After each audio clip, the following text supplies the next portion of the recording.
Tena makivaky alondrano mitety onja maro ty sambo kely ny fety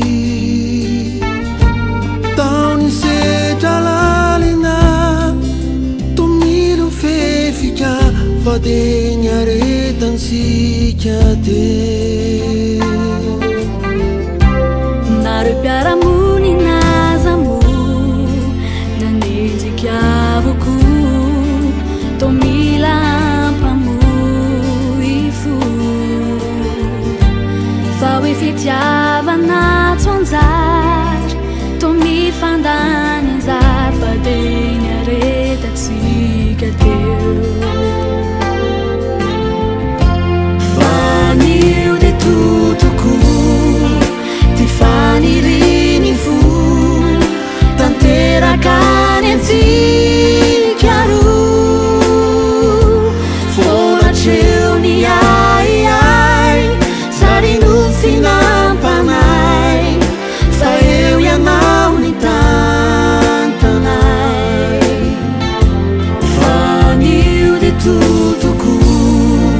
ty faniriny fo tanterakany antsika roa raisoreny tanako rilaino tiaviko ianao no tena tsarako safidy toko ve sanja farany lalana te feno sedra sarotra fa rehefa eo ny fitiavana tsisy sakana zay lahatr'andriamanitra fanio de totoko ty faniriny fo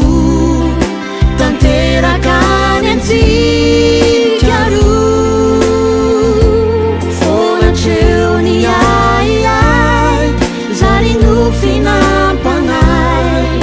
fa eo ianao ny tantanay fanio de totoko